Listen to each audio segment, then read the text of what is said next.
Perek Yud Aleph. We're up to the sixth day of creation. The sixth day of creation, we're going to talk about Behemoth and Chayah, and we're going to talk about the creation of man. That's when I want to focus more on the creation of man, but we'll have to go through the Behemoth and Chayah first as well. Let's read it. Bishishi hoitzi min ha'aretz kol min behemois zochorim min hakevos. On the sixth day of creation, Hashem took out of the land all types of behemoths. Zachar min hakevos, male and female. Like we said, by everything it says male and female, except by man.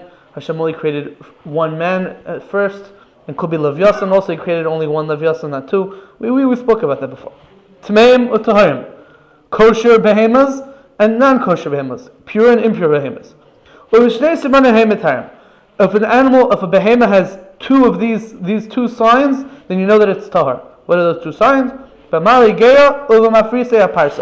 If it has mali gera, it chews its cud. Umafrise parsa, it has split hooves.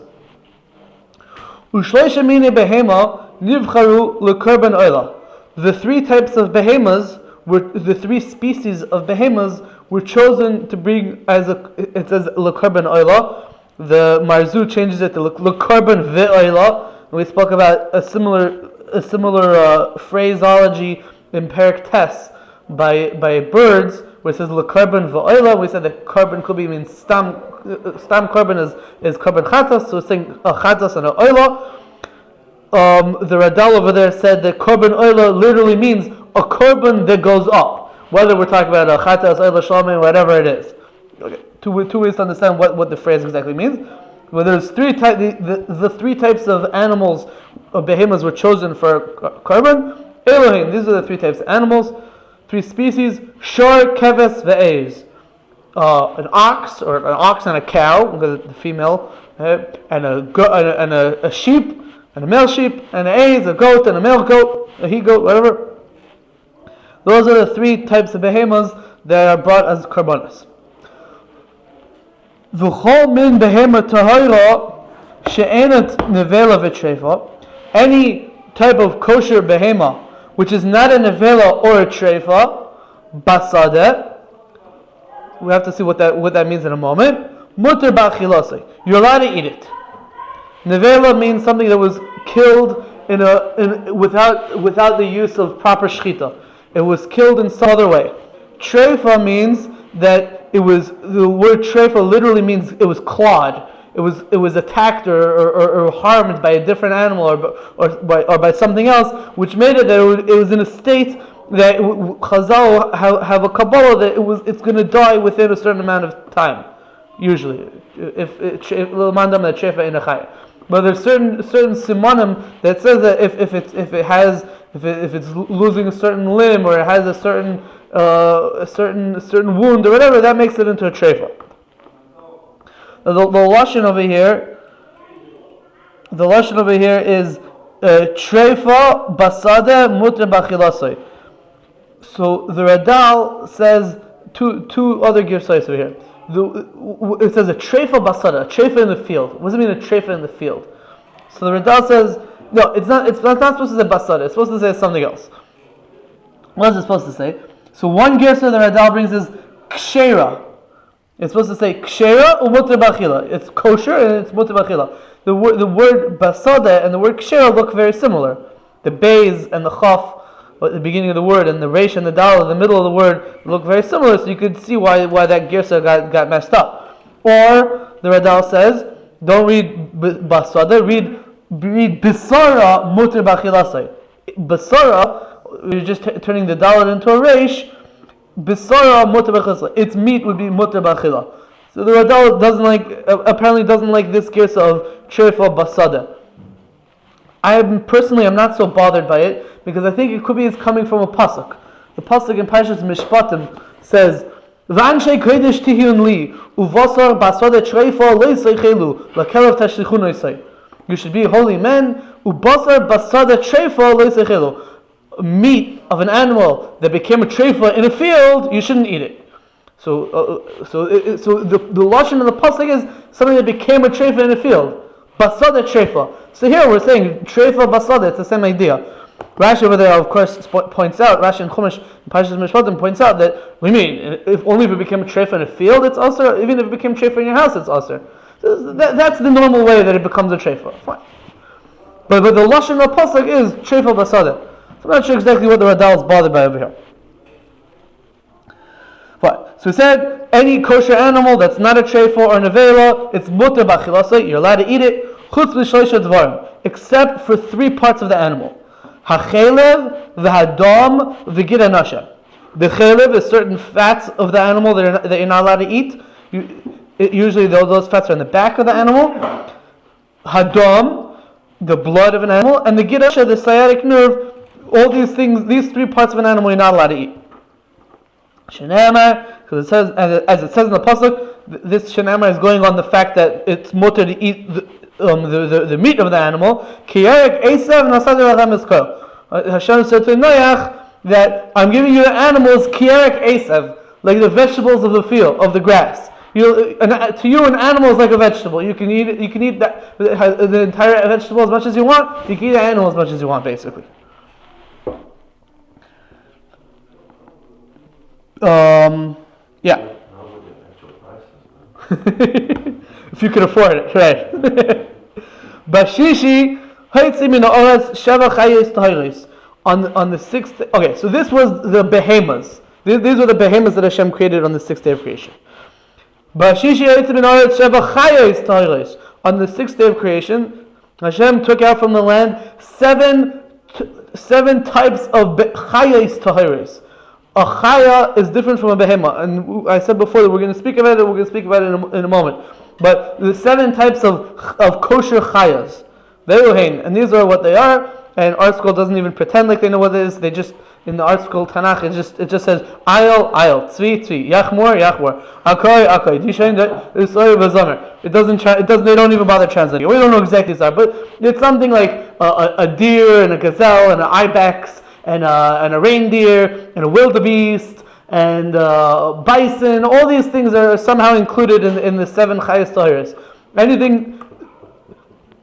Anything that chews its cud and has split feet and is not a cow, goat, or a sheep is usually going to be one of these 7 things. And the Gemara in Mesachas Chulin says the simonim of a kosher chaya is that it has certain types of horns and it doesn't have upper teeth. That's what the Gemara says. All right. I saw that. Yeah, it's looking. But it doesn't have upper teeth. Yeah. Big controversy. Right. And it has special horns. It has certain types of. I don't remember exactly. The Gemara has different types of horns, like if they're like rounded or they're. I don't remember exactly what it is. You know an example of one of these? Let's say I think a mountain goat is one of these types of. And a mountain goat doesn't have top teeth. I think an ayol they say is a mountain goat. I'm not sure. I was taking someone showed me once. How do they eat? In the zoo, something like that. They have somewhat like the gums are very hard. It has to be. They don't have teeth. It has to be. Something like Because that. Yeah. I remember someone explained me like years ago. It's weird. I was also like. Well, the vegetarian, like a mountain goat is a vegetarian, but still has to chew that stuff. They chew with that. Exactly what we did. Right. V'chulan shchitasan v'achilasan ka'oif. All these chayas, you shech them and you eat it like a bird. Now this statement is a little bit problematic. What does it mean you shecht it and you eat it like a bird? So the Radal says that it doesn't literally mean the shchita of a chaya is like the shchita of a bird, because there's a halachic difference between the shchita of a chaya and the shchita of a bird.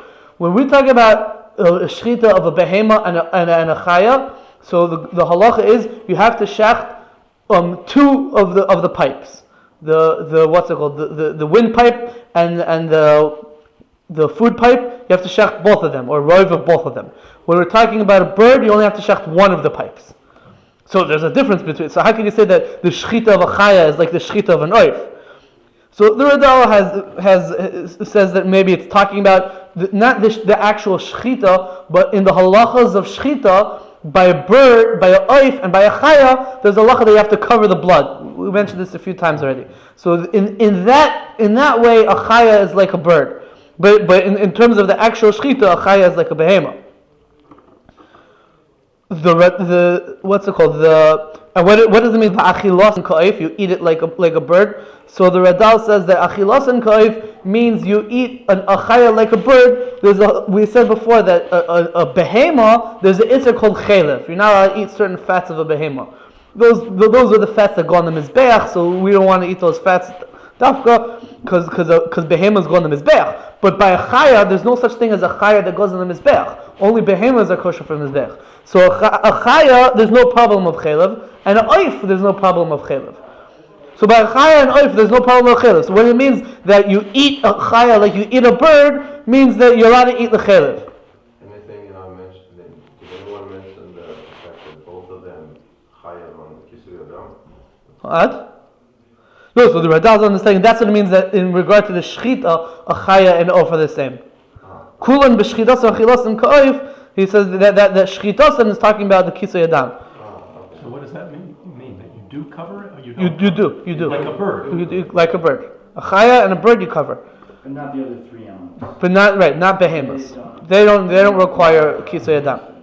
Then the Radal discusses another question. He says, how can you say that you eat a chaya like you eat a bird? But there's another difference between a chaya and a bird.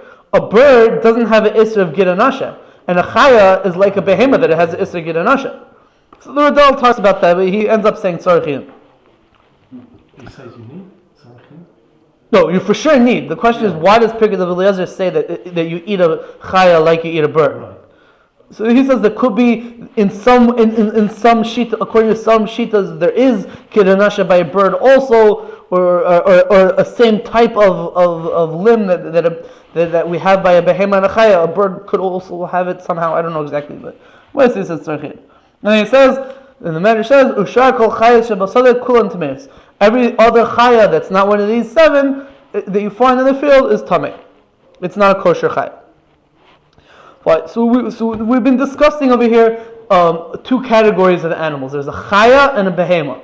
So we know that we've already spoken out what are the halachic differences between a chaya and a behemoth. A chaya, let's say, needs kisui adam. A behemoth doesn't need kisui adam.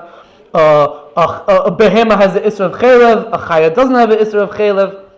But what's the difference in the categorization between a chaya and a behemoth? What makes a chaya? What makes a behemoth? And it's interesting that I don't know if I knew this before I didn't realize this before, but the Radal points out that there's only three types of kosher behemoths. Those three types that we said, cows, goats, and sheep. Those are the only three types of kosher behemoths. Every other behemoth is not kosher, and every other kosher animal is not a behemoth. Let's say bison or venison is deer meat. They're not behemoths. They're kosher, but they're what's it called? They're chayas. Or giraffes are technically kosher. It would be chaya. One of them is a suffix. What's it called? A bison is like a big bull. Yeah. It lives in like the. It has buffaloes. Yeah. In North Yeah. America. That's the one that's like the suffix is whether it's a chaya. Well, no, there's something that comes up in Mishnayos and the Gemara called a koi or a kvi. There's different ways of pronouncing it. Yeah. That's a suffix behemoth, suffix chaya. We don't know. We don't even know what it is nowadays, so it doesn't really matter to us. But it's a geshmak suffix because it brings out the lumdus of the different halachas. But yeah. You know, this thing about the horns. Yeah. It just occurred to me when we're talking about the buffaloes, and I'm thinking about also in Asia, the water buffaloes.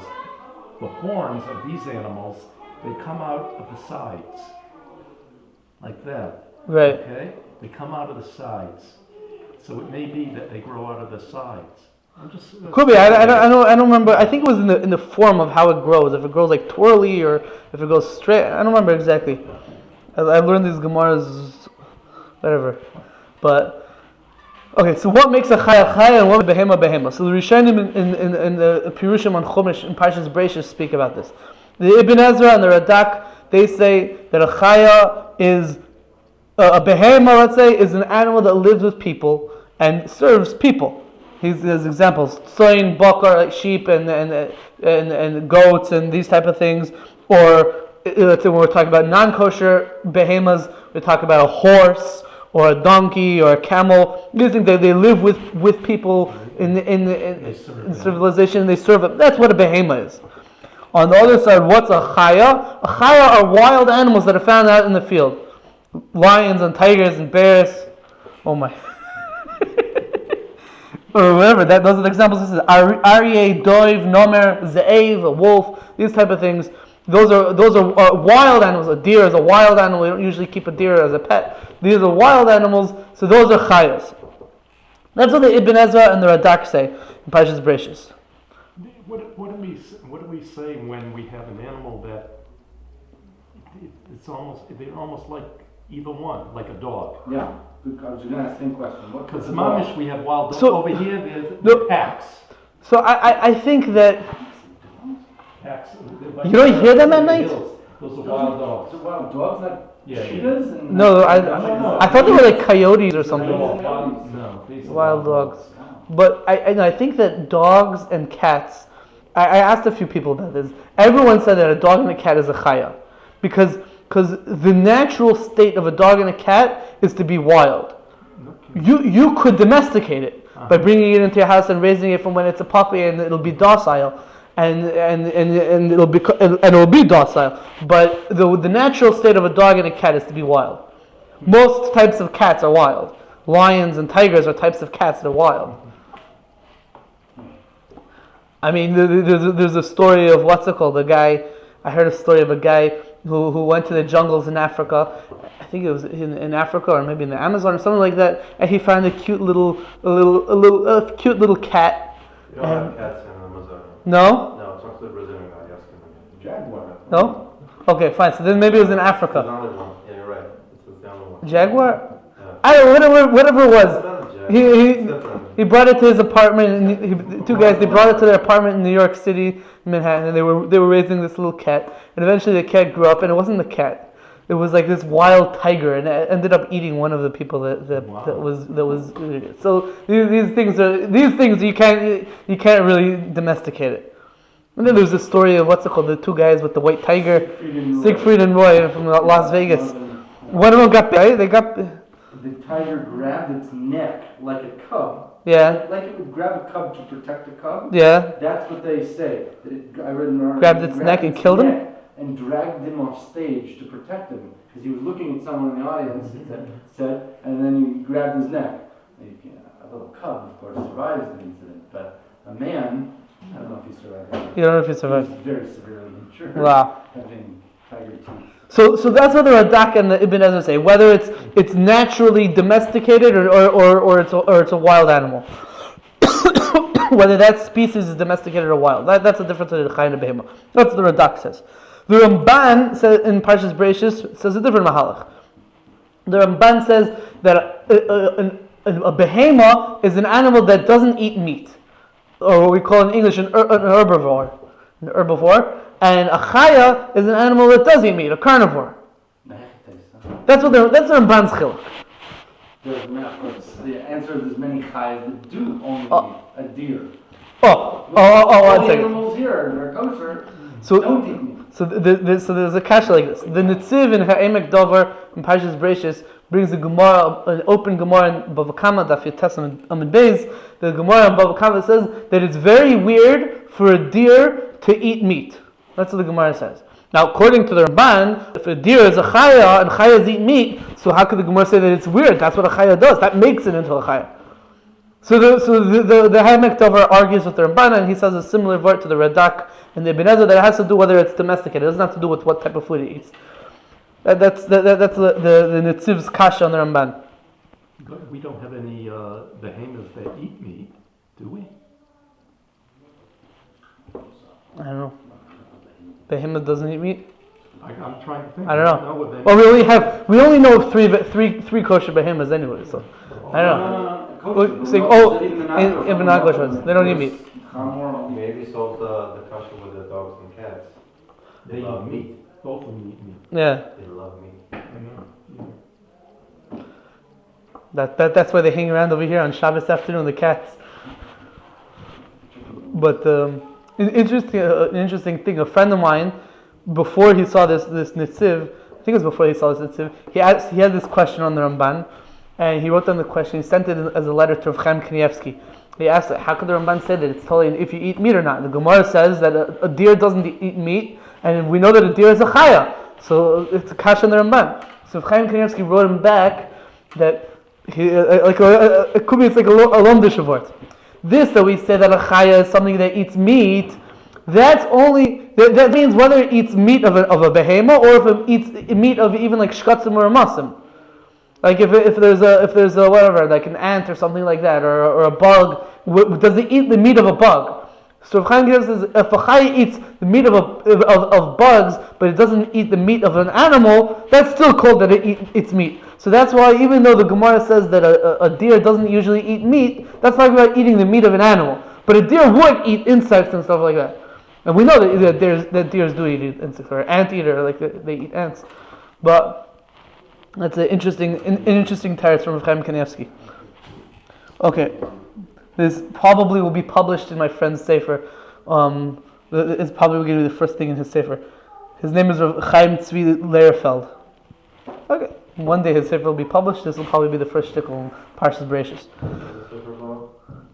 I don't know if he's publishing it yet, but I saw it's in his notes. What's the concept? What's the general subject? No, it's going to be on Chumash one day. I don't know. We have to keep pushing him to print it. Okay.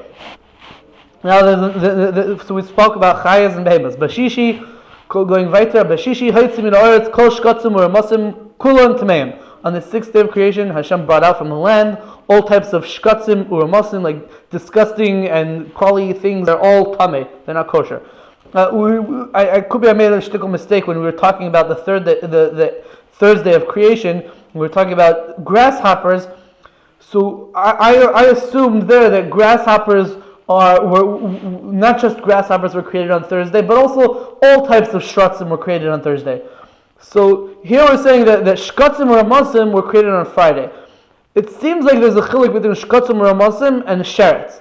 Sheretz is a term that the Torah uses for specifically 8 types of insects. A choled, a achbar, I don't remember exactly all of them, but the tzav, there's 8 types of shratzim. So it could be I think the way I understand is that the 8 types of shratzim, they were created on the Thursday along with the grasshopper, and all other types of shkatzim or matzim were created over here on the 6th day. And I'm not sure if I made this distinction clear back then. Okay, fine. Ve'elu shenivru min haaretz, these things which are created from the land, nafshan v'gufon min haaretz, their nefesh and their body is from the land. Ukeshehen nigvoyin chazin l'makam shenivru, and when they die, they go back to the place from which they were created. Shenemar teisef rucha migvoon, when their spirit will be gathered up when they die. Because another pasuk says, ruach habehem hayeredes hilam talaretz. The spirit of an animal, when it goes down, when it dies, is down in the ground. Fine. So we spoke about chayas, behemoths, and shkatzim or masim. Now another thing that was created on the 6th day of creation. Bashishi haitzim min haaretz behema shuhurovutz b'harei olef. On the 6th day of creation, Hashem took out from the land behema. The real Gersa is supposed to say behemoth or behemoth. In English, it's called a behemoth. That's a type of like huge animal. It's called a behemoth. Shuhurovutz b'harei elef, which is crouching in the thousand in the mountains of the thousand. It's also known as by the way in Chazal, what? Behemoth, yeah. Behemoth. In English, behemoth. Behemoth. Yeah. It's also known as the shor bor in Chazal. Shor bor, or the behemoth. On every single day, its pasture is 1,000 mountains. It eats 1,000 mountains. And at night, so every day it eats 1,000 mountains, and at night the mountains grow back on their own, as if the behemoth didn't touch it. It says in the pasuk, Ki bul harim yusuloi. Bul is like a lashon of titbalev titchadesh, right? Bul is like using up. So the using up of the mountains is like his responsibility. The waters of the Jordan River are its drink. Because the waters of the Jordan surround Eretz Yisrael. read the Radal, try to figure out with a map how that works out. I don't know. Chetzin l'malam min haaretz, chetzin l'matam min haaretz. Half of the Jordan is above the land, like you could see it, and half of it is under the ground, so you don't really see it, but it somehow still surrounds Eretz Yisrael. Shnei Amar, it says in the pasuk, Yiftach ki yagia yarden el piu. The Jordan comes to the mouth of this Behemoth. And also, the Behemoth is prepared for the Tzuda Gedola of the Tzadikim. We said this pasuk. We mentioned this pasuk last week when we were talking about the Levyasan. The one who created it is going to bring it, is going to serve it. Like serve it as dinner. The Behemoth is going to be served in the Suda or known as Shor Bar, is going to be served in the Suda of Levyasan. We have the Levyasan is going to be served there, and also there's another Gemara that says that in the future Kodesh Baruch Hu is going to serve the tzaddikim yain hameshuma be'anova meshishis timei bereishis, wine that was preserved in its grapes from the 6 days of creation. Hashem is going to serve that wine to the tzaddikim in the future. And there's a Mishnah Berurah, I forgot exactly where he says this, but the Mishnah Berurah says these 3 things we do a zeicha for that every Shabbos. When we make kiddush on wine on Shabbos, it's a zecher to this. When we eat fish on Shabbos, it's a zecher to the Levyasan. When we eat meat on Shabbos, it's a zecher to the meat of the Shor Bar. Because we know that Shabbos is me'ein olam haba, yom Shabbos menucha. Shabbos is 1/60th of olam haba. Shabbos is yom shekuli Torah, yom shekuli Orlah, like olam haba. So we do a piece of remez for olam haba on Shabbos. The Shor Habor, there's one of those? Or is it I think, similar suffix like the Levyasan? I'm not sure. Shor Habor? Shor Bar, this Behemoth. Shor is the shore, Behemoth. and the bor is the hole in the ground. No, and it's not really Shor Habar, like bar like a pit. It's Shor Habar with a komotz under the base. Bar, not boyer. Bar means wild. Shor Habar, the wild ox, which is sort of based on what we're saying, a wild ox is sort of an oxymoron. Because if it's an ox, a behemoth is domesticated. And if it's bar, if it's wild, then it's not domesticated. So it's some sort of, I'm not sure exactly what it is. You brought up a couple of weeks ago about the Levyasan that someone said, I don't know, maybe it was a joke, that one of the reasons why they're going to serve fish. Yeah, no, it was a joke. Yeah. Because they're going to have Shor Bar also, yeah. Because they're going to have like a... Yeah. Because with That was the joke. I heard that joke many times from my father. That's why I had to say it over. But tradition, yeah. Tradition. Immediately Hashem said to the Torah, after creating all these things, Hashem said to the Torah, let's make a man in our shadow and in our form. This is not like Rashi, because Rashi says that Nasa means with the Malachim. Okay, but we sort of had this idea earlier in Parak Gimel when Hashem was going to create the world. Hashem spoke to the Torah that was Nikra Toishia and asked the Torah should create the world, and the Torah said no, unless there's such a thing as tshuva, there's no point in creating the world. So here we're going to see it come out the same thing. Hishiva Torah. So Hashem said, let's make man. Hashiva HaTorah, the Torah answered Hashem, Ba'amar, Rebbeim Kol Ha'olam, master of all worlds. Ha'olam Shalcha, the world belongs to you. Ha'adam Hazeh She'ata Reitze Levrei, this man that you want to create, Hu Ktsar Yomim, Usvar Roiges, V'yavali Dechit. He has his Ktsar Yomim, he has a small amount of days to live. Usvar Roiges, he's going to have a lot of anger. V'yavali is going to come to be doing Averes.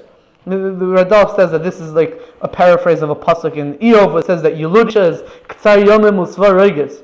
So the Torah is saying, like, what's the point of creating man? If you're not going to have Rachmanis on him, marich apcha, to lengthen your anger, I mean, be slow to anger, then there's no point in creating man. Interesting, the Radal asks, what do you mean he's Ktsar Yamim? Before the Ched of Adam mission, people were supposed to live forever. So why are you saying that man is Ktsar Yamim? So this goes into something that, who mentioned it last week? He mentioned it last week. We're talking about, we knew that man was gonna sin, and we're talking about after he sins, we know he's gonna be Ktsar Yamim. But before he sins, but That's why we're calling him K'tzar Yomim, even though he didn't sin yet.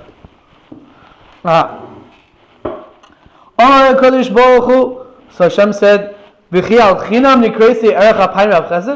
it for naught that I'm called slow to anger and has a multitude of kindness? Of course, I'm gonna have Rahmanas on this creation. It's similar to before we said that they said, why should you create the world? They said, you need to have tshuva. So first Hashem created tshuva and then He created the world. So here too we're saying first Hashem is agreeing. I'm going to be Arach Apayim Rav Chesed before He creates man. What? Now we speak about the creation of man. HaKadosh Baruch Hu began to gather the dirt that would create Adam Rishon me'arba kanfei haaretz, from the four corners of the world. The Radal says that the word kanfei haaretz sounds like corners of the world, or pinei haaretz is another gersa that it has over here.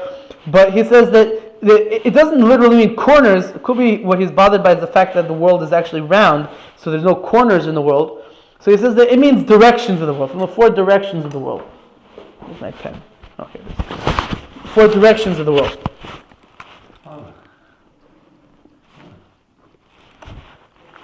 What does it mean that HaKadosh Baruch Hu created man from the four directions of the world?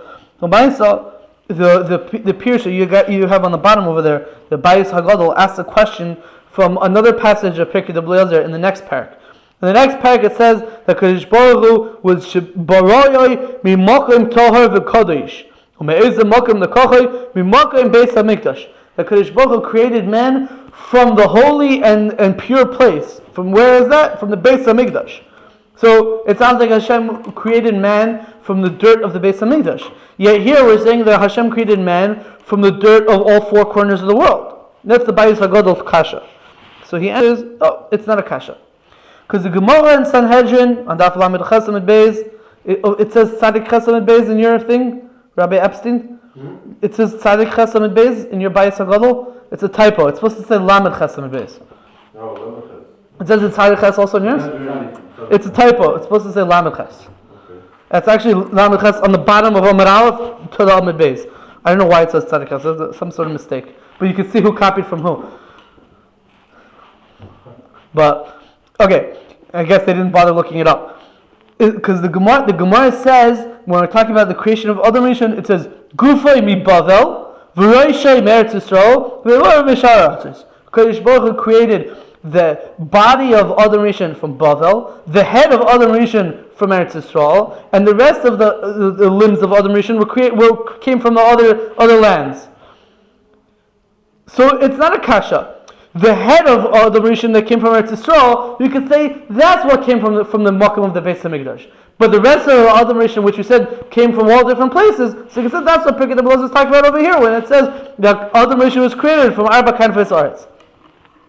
That's what the Bayis HaGadol answers to this question. The Radal offers another answer. The Radal says that he wants to change the girsa of what it says in the next parak. It says, don't read that Hashem created Rishon mi makom tahar v'kadosh mi makom beis hamikdash. Rather read it that HaKadosh Baruch Hu created Adam Rishon be makom tahar v'kadosh be makom beis hamikdash. Hashem didn't create Adam from the holy place. Hashem created him in the holy place. Well, what did He create him from? What did He use to create him? That was the dirt from Arba Kanfes. That's what the Radal proposes you should read it. Does anyone speak about why? Why what? From the four. Yes, Medrash is going to speak about it in a few lines from now. But interestingly, I just saw tonight the Maharsha in Masechah Sanhedrin asks, why did Hashem create the head of Adam Rishon from Eretz Yisrael? So he says because the head, that's the seat of Chochmah of a person. And the Gemara says about Eretz Yisrael, the Avir de Eretz Yisrael mechakim. The land of Eretz Yisrael makes a person smarter. So that's why Dafka HaKadosh Baruch Hu created the head from Eretz Yisrael. Okay. Now the Medrash says, Adam, Shachar, Lavan, Yaroik. Red, black, white, and yellow. These are the four elements that went into creating Adam Rishon. Adam, red, Zeh Hadam, that's the blood. Shachar, Elu HaKrovayim. Those innards. Black is the innards. Lavan, what was the white thing that Hashem used to create Adam Rishon? Elu atzames v'gidim, the bones and the sinews. Yaroik, now Yaroik in modern Hebrew means green. In Lashon HaKodesh, Yaroik means yellow and green, or yellow or green. And sometimes it means yellow and sometimes it means green. And you have to know what it means in each context. Over here, the Radal says that it means yellow. Because look at the Radal, Islam and Aleph, he says, Yaroik, Hainu Yaroik kechalmain beitza ukeshaiva. Yellow like the what's it called? The yolk of an egg, or like wax. It's yellow. It's naturally yellow. But sometimes Yaroik means green, sometimes it means yellow, whatever. It could be that when the Gemara says that Esther was Yirak Rekes, she was. It doesn't necessarily mean that she was green. It means that she was the way I've seen the Vilna Gaon says. No, the Vilna Gaon says in his Pirushim in Tikkunei Zohar, the Vilna Gaon says that it means that she had blonde hair, which is very interesting. She had blonde hair, blondini, yeah. I heard someone saying that the skin was green. So yeah. Okay, if you're talking about her skin, yeah. Olive. Talking about skin, yeah. Olive color. Ah. The whole vorts about that. Olive colored is a very. Doesn't mean literally green. It doesn't mean she's in. It's like Middle Eastern. Yeah, but it's a Middle Eastern, and there's a certain hue to it. Yeah. Or rare that there's a green a flavor. They say that when you're about to throw up, your face turns green. Huh? I don't know. Okay, so now the Medrash is going to ask what Rabbi Steiner asked. Why did Hashem gather the dirt to create Adam Rishon from the four corners of the world? Why did Hashem have to do that? Hashem said, if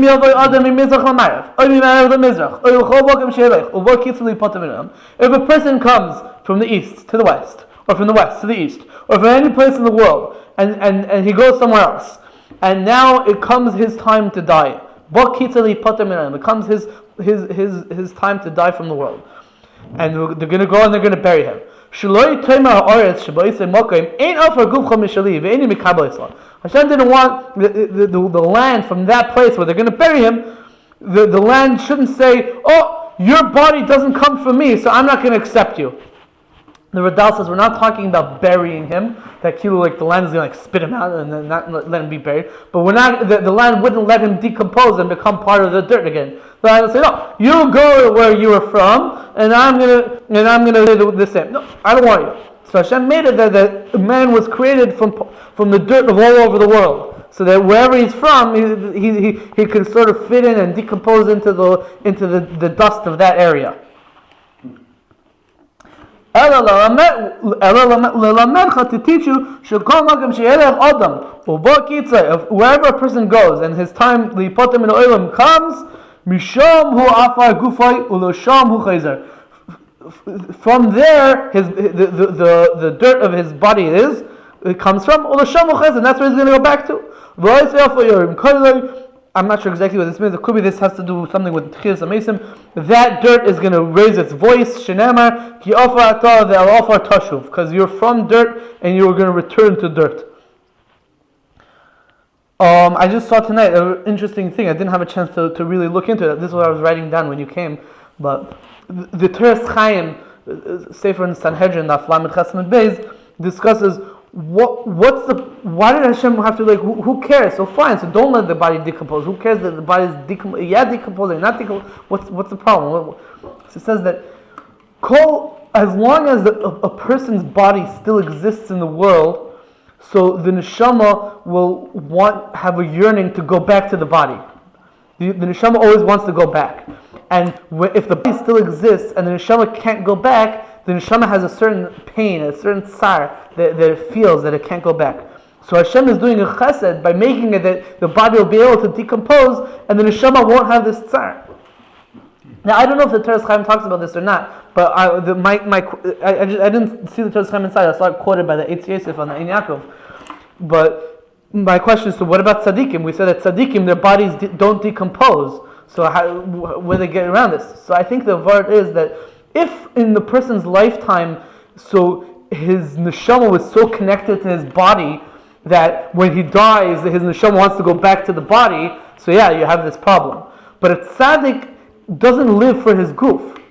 His neshama it transcends his goof. He doesn't care about the goof. Once the neshama gets out, he doesn't want to go back to the goof.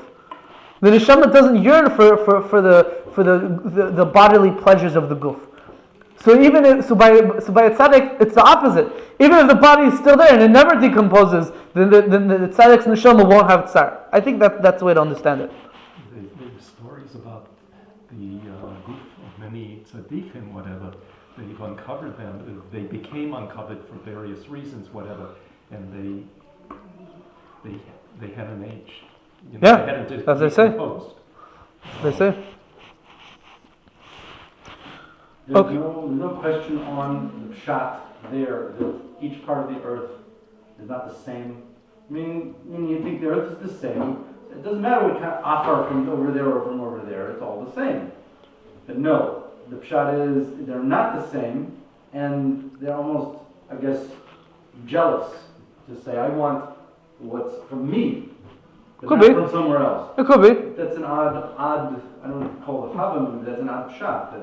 that they would be jealous. That we would assume that each part of the earth is a different style. And they want that each part of the earth is a different style is already mentioned by Rashi in Parshas Bereishis. Rashi says, not talking about the earth, but Rashi, when he's talking about the ocean, it says, the fish from one part of the sea doesn't taste like fish from a different part of the sea. So you see that in different parts of the world, even if it's like the same species of fish or whatever, it's different. It's a different thing. So you're saying. So it could be the same thing with the dirt. I don't know. Whoever put his head inside the Atlantic Ocean and then put it in the Red Sea, it's a complete different world. The colors are different. It's not funny. Right, the Red Sea is red. The Red Sea is And the Black Sea is also blue. The Red Sea is the bluest thing I've ever seen in my life. Yeah. Blue, like your My tie. Blue, like a blue eye, like yours. It's amazing. You saw the. It's a different colors. Not like in Brazil, it's kind of green or it's kind of. Interesting. In Los Angeles, it's rainbow color. It's called toxicity. All right. The Medrash is going to go through the Seder Yom of the schedule of how Hashem created Adam Rishon on that day that he was created. What happened in each hour of the day. The creation of Adam Rishon only happened during the day, not at the night before. So we're talking about just from Friday morning, the first hour of Friday morning, until the end of Friday. That's what the Medrash is going to talk about. That day was 12 hours. In the first hour of the day, HaKadosh Baruch Hu gathered the dust to make Adam. Shniya Gibloi. In the second hour of the day, Hashem was gobbled it. Gibloi means kneading it, like when you knead dough. That's what the word literally means. What does that mean over here? I don't know. Shlishis. I say? What? Rashi brings that the aid that Orlah was not actually to cause rain. The Tahom came up so that the Adamah would be wet, so that it could be to knead it. Because when you knead something, it's a liquid and there's some sort of solid. Okay, so now what does that mean? Okay. Shlishis Rikmai. In the third hour of the day, Hashem embroidered Adam Rishon, or it could be that means that he made the different limbs, a tangible thing, like it's visible, shape. He shaped it. Let's call it. Revius Zarek by Neshama. The fourth hour of the day, Hashem threw into Adam Rishon a Neshama. Chamishis he made the Ragav. The fifth hour of the day, Hashem had him stand on his feet. Shishis, the sixth hour of the day, Kara Shemes. Adam Rishon went out and called the names of all the animals. Shvius Nizdav Golei Chava. The seventh hour of the day, he met his shidduch. He got married. He married Chava. Interestingly, I saw Pshat, there's a sefer called Sefer Bris. He asked, why did it have to be that Hashem made it that Adam should first call the names of the animals, and then Hashem created Chava and he married Chava? So he says that when you have a shidduch and you want to marry, let's say you have a daughter, you want to marry off your daughter. So before you marry off your daughter to some guy, first you got to check him out. See, does he has a brain? He knows what he's doing. So first, Kilu Hashem was like Kilu the father of Chava in a way. So before Hashem gave over Chava to Adam Rishon, first he made sure Adam has some sort of chachma. So he said, first name all the animals. Let's see how well you do in that task. Oh, he knows what he's doing. Okay, now you can marry him off. Shminis, the 8th hour of the day, Nitztavu al Peres Ilan. They were commanded about the fruits of the tree, meaning that they're not allowed to eat from the Eitz Hadas. Tshis, the 9th hour of the day, Olu lamita shnayim v'yardu arba. 2 people went up to the bed, meaning Adam and Chava went up to their bed, and 4 people came down from the bed. Maybe a different time we'll talk about who the 4 people were. Does it mean Cain and Ebel, or does it mean Cain and his twin? Asiris, the 10th hour of the day, Hichnisa leGan Eden v'over al Tzivoy. The 10th hour of the day, Adam Rishon was brought into Gan Eden, and he was over on the Tzivoy. He transgressed the prohibition of eating from the Eitz Hadas. Achas Esrei Nidoin, in the 11th hour, Hashem judged him. Could be that's where the term the 11th hour comes from. Shtem Esrei Nizgarish, in the 12th hour of the day, Adam Rishon was chucked out of Gan Eden. Shenemar Vayigorish Es HaAdam, and he threw out the man. He sent him away. That's the seder of the 12 hours of the day that Adam Rishon was created. There's a few points to speak about over here. Just the first one over here is in one of the Mefarshim we have over here in Pirkei Eliezer. It's called Par Echad from Rav Chaim Falachi. Par Echad. So Rav Chaim Falachi over here says something that I don't understand. He wants to bring a raya from the fact that it says that day was 12 hours long. From here you see that the world was created in Tishrei, like Rabbi Eliezer himself holds that B'Tishrei Nivra Ha'olam. Now I don't understand what his raya is, because first of all we have a machlekes we've mentioned a few times already. We have a machlekes Rabbi Eliezer and Rabbi Yeshua if B'Tishrei Nivra Ha'olam or B'Nisan Nivra Ha'olam. Was Adam Rishon created on Aleph Tishrei or Aleph Nisan? Now Tishrei and Nisan are the 2 times of the year where the day and the night are equal. They're both let's say or Pachas V'Yoser 12 hours on the clock. Meaning the half the year the nights are longer than the days in the winter, and half the year the days are longer than the nights in the summer. But during Tishrei and during Nisan, their base Pachas V'Yoser are equal. So where do you see from here? Just the fact that we said, that day was 12 hours long. Where do you see from here that it was Tishrei more than Nisan? If we're gonna talk about, if it means, let's say, 12 hours on the clock. I'm not sure exactly what is right. But even more than that, I don't understand. Every day is 12 hours long. Even in halacha. No. Fine. And I'm saying, fine. I'm saying in halacha, every day is 12 hours long. The way you count an hour is from the beginning of the day to you take the amount of time it takes from the beginning of the day to the end of the day and divide it by 12. Right? So what's his raya from here? The Tishrei Nivra. I don't know what he wants exactly. Fine. That's this. This medrash about the 12 hours of the day that Adam Rishon was created. So there's quite a few different versions of this medrash brought down in other places in Chazal. I made a nice chart illustrating the differences in different places in Chazal. But it's all in Chinese. That's right. If you look at the chart, so the two columns on the right, you have the Gemara and Pirkei Eliezer. Basically, the Pirkei Eliezer sort of mimics the Gemara. There's a few slight differences between Pirkei Eliezer and the Gemara, but basically Pirkei Eliezer mimics the Gemara. Then the 3 on the left, they sort of have their own sort of different cheshbon that deviates slightly in a few different nekudas, a few more nekudas. But there's a few different things to speak about. But I want to finish up already. But the Radal asks a question like this. The Radal asks that if you look in Pirkei Eliezer later on in Perek Yutes, it says over there that Adam Rishon was brought into Gan Eden in the 7th hour of the day. Now, from what we just read, it says the Adam Rishon was brought into the Gan Eden in the 10th hour of the day. So how could it be that later on it says in the 7th hour, here it says in the 10th hour? What do you do with that? So the Radal says that our Pirkei Eliezer is not really Pirkei Eliezer. This whole selection over here of the Medrash of the 12 hours really was just sort of copied from the Gemara. Now, it's interesting to say such a word. He says that really Pirkei Eliezer holds differently than the Gemara, but it was just copied him because it was talking about this topic, so they stooped it in. Okay, that's what the Radal wants to say. One of the main differences between these different midrashim over here is the two on the right, the Gemara and the Pirkei Eliezer. So the way they bring down the story, Adam and Chava had children before the Chet of the Eitz Hadas.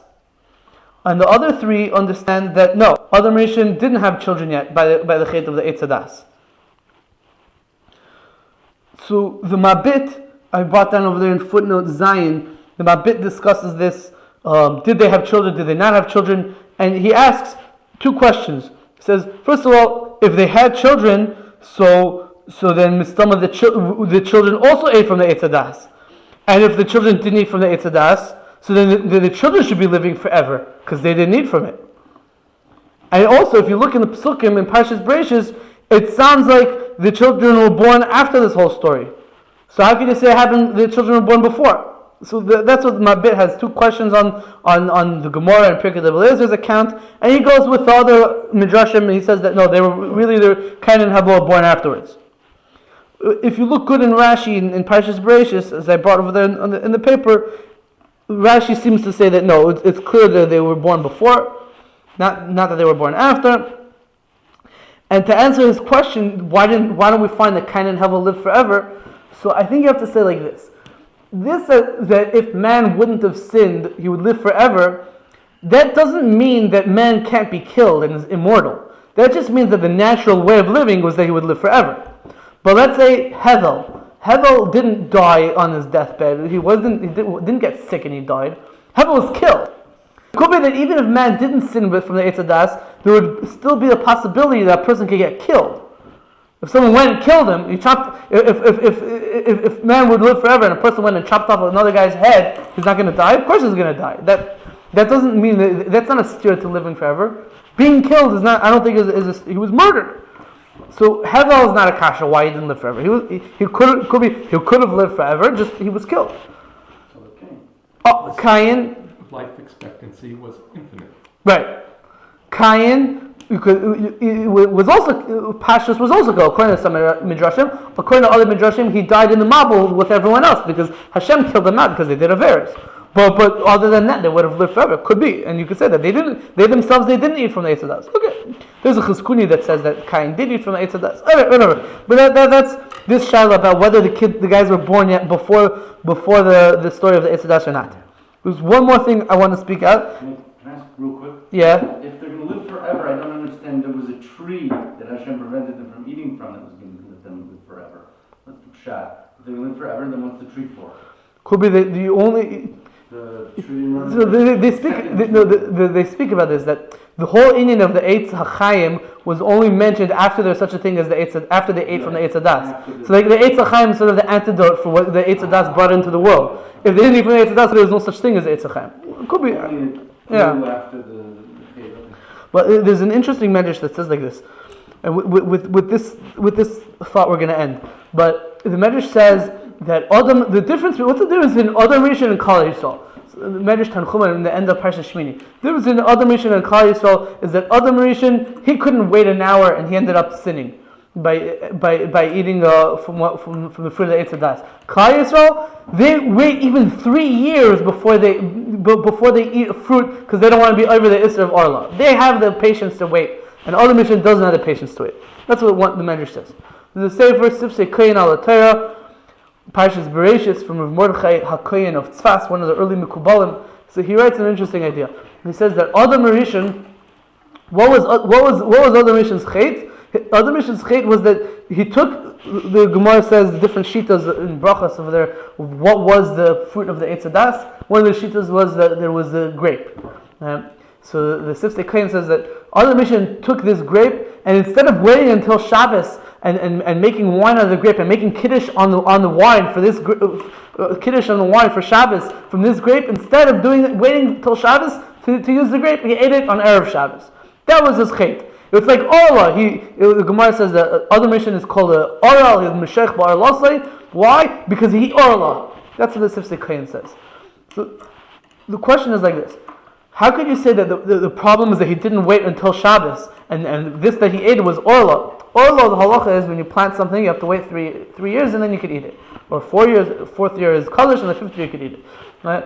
Even if Adam Rishon would have waited till Shabbos, but it's still going to be Orlah. So how does that answer the whole Indian? Why, if he eats it on Friday, it's Orlah. If he eats it on Shabbos, it's not Orlah. It was before receiving of the Torah. True, it was before. It wasn't a Gan Eden. It's not. Yeah. God said, look at it. And it was already a fully grown tree. Oh. In one day. So Hashem said, yeah, exactly. Hashem says in the. So I saw an interesting chat over here. For the Rishon to have that. That's the purpose of creating all the plants and stuff. So Right. What's the All the trees. I hear, but None of them are Orlah. but listen to this interesting chat. There's a sefer. There's a sefer from my great grandfather's son-in-law. My great He grandfather's. was outside of Yisrael, so he doesn't have Orlah. They were blind. Could be. Although. Could be. My great grandfather Reuven Chaim Klein Zatzal, the author of Shtes Chaim. So he has a son-in-law. His name was Menachem Ben Zion Shapira. He was one of the his whatever. So he writes.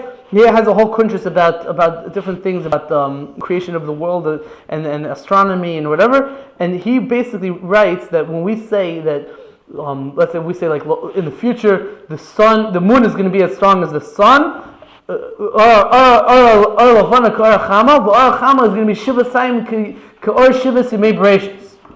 So what does it mean that the Orah Chama is going to be Shiva Saim? What's the word Shiva Saim mean? 7. It has to do with 7. So he says he basically makes the claim that Shiva Saim means 343 because 7 times 7 times 7, 7 cubed is 343. He has a whole cheshbon with a whole bunch of different things that he answers kashas and things and steers with this idea that basically in the time of the 7 days of creation, the astronomy, the sun and the moon was moving 343 times faster than it normally goes now. That's what he says.